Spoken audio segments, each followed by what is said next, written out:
नमस्कार दर्शक बंधु आज पाणीपाग खबर को आपण को स्वागत।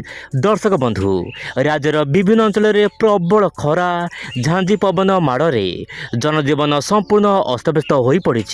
तेबे दर्शक बंधु आगामी 24 घंटा केमी राज्यर पाणीपाग देशर पाणीपाग क्यों राज्य वर्षा एवं क्यों राज्य प्रबल खरा आज भिडियो विस्तृत आलोचना करवा। सर्वप्रथम जान रखा पाणीपागर प्रणाली कौन रही सैटेलाइट इमेज रे आपण देखंतु बंगोपसागर एवं आरब सागर रे एही दुई सागर रे वर्तमान समय गोटे गोटे गुरुजा बलय सृष्टि होईची। यार प्रभाव रे सामान्य सामुद्रिक वायु ओडिशा भितर प्रवेश करुची। सेही पर दर्शक बंधु पश्चिम पाकिस्तान आड़ू एक पश्चिम झड़ आसूची जहाँ पई कि उत्तर भारत सामान्य वर्षा बढ़िबार संभावना रही।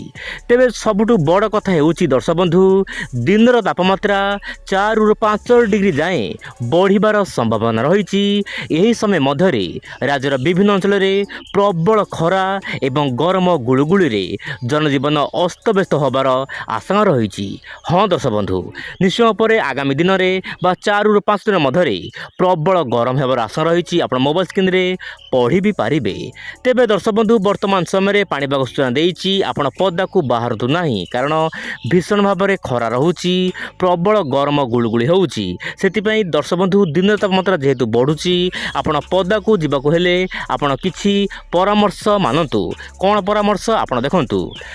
तेबे दर्शक बंधु वर्तमान समय दिन तापमात्रा जेहेतु बढ़ुची आपण सीधा सड़क खरा को जातु नहीं। जदि बा खरा को जाउछंती छाई देखिकी कि समय बसी पड़तु। से दर्शक बंधु आपण जदि बा खरा को जाउछंती दिन 11टा ରୁ 4टा मध्य निश्चय पर आपण आभोड करंतु बा जातु नहीं पदा को कारण यही समय मध्य पीक होता है अधिक खरा रही है। से पदा को जीवाक हेले आपण को यही परामर्श मानक पड़ो।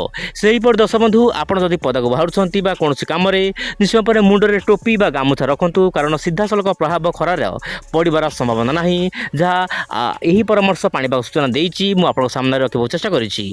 तेबे दर्शक बंधु वर्तमान समय खरा बढ़ुची गरम बढ़ुची। तेबे गरम काई बढ़ुची आपण देखंतु वर्तमान समय गरम एवं गरम गुळुगुळी बढ़िबार मुख्य कारण हेउछि आपनकर उत्तर पश्चिम दिगरु बा स्थल भागरु शुष्क वायु यथेष्ट परिमाण में ओडिशा भितर प्रवेश करुछि जहाँ पई कि गरम गुळुगुळी बढ़िबार देखा जाइछि ओडिशा रे। तेबे दर्शक बंधु उपकूल ओडिशा किछि स्थान रे सामान्य भाव में आपनकर कोन रहउछि ना जलीय बाष्पपूर्ण वायु जाउछि जहाँ पई कि सामान्य गरम गुळुगुळी देखा मिलूची। तेबे दर्शक बंधु आगामी दिन में यही भली पाग देखा मिल पारे बोली जहाँ पाणीपाग तरफ सूचना मिली। तेबे दर्शक बंधु एठी गोटे कथा कहबो चाहिबी बा ब्रेकिंग न्यूज देबो चाहिबी। चलित वर्ष मौसुमी पाणीपाग पूर्वानुमान करिछि मौसुमी सामान्य दुर्बल रही पारे एवं ओडिशा सामान्य वर्षा कम रही पारे। तेबे केते कम वर्षा हेबो आगामी वीडियो रे मुनिश्चय पर आपनको परामर्श देबाको चेष्टा करिबी।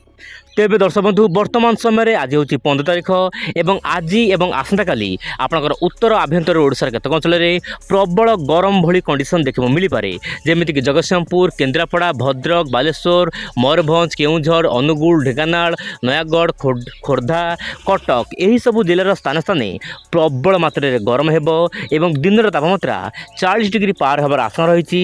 किसी स्थान में तापमात्रा 43 डिग्री टपिबार आशंका रही बोली जहाँ पाणीपाग तरफ येलो अलर्ट जारी करा जाइछि। तेबे दर्शक बंधु आपनकर 15 16 17 यही तारीख मानक तापमात्रा बढ़िबो। आपण मोबाइल स्क्रीन देखंतु आपनकर 16 ରୁ 17 तारीख मध्य उत्तर आभ्यंतर ओडिशा सहित केन्द्र ओडिशा केतक अंचल में गरम गुळुगुळी देखिबो मिली पारे। आपण देखंतु कंधमाल ता सहित बौद्ध अनुगुल नयागढ़ खोर्धा कटक ता सहित भद्रक बालेश्वर मयूरभंज केउंझर ढेंकानाल जाजपुर यही सब जिले में तापमात्रा बढ़िबार आशंका रही। से दर्शक बंधु 17 और 18 तारीख में दक्षिण ओडिशा जमिति मालकानगिरी कोरापुट ता सहित मयूरभंज जगतसिंहपुर ता सहित भद्रक कटक खोर्धा नयागढ़ बौद्ध अनुगुल ढेंकानाल जाजपुर यही सब जिला मानक स्थान स्थान प्रबल मात्रा गरम गुळुगुळी होबार आशा रही बोली जहाँ पाणीपाग तरफ सूचना मिली।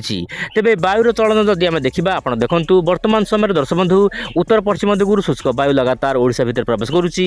यार प्रभाव में ओडिशा पश्चिमबंग झारखंड ता सहित महाराष्ट्र कर्णाटक यही सब राज्य मानक लू वायु बा गरम वायु बहिबो जहाँ कि प्रबल मात्रा गरम गुळुगुळी देखा मिल पारे। किंतु दर्शक बंधु जेहेतु आपनकर आंध्र प्रदेश एवं आपनकर तमिलनाडु पाखरे गोटे गुरुजा बलय ସୃଷ୍ଟି ହୋଇଛି। କିଛି ମାତ୍ରାରେ ଜଳୀୟ ବାଷ୍ପପୂର୍ଣ୍ଣ ବାୟୁ ଓଡ଼ିଶା ଭିତରେ ପ୍ରବେଶ କରିବ।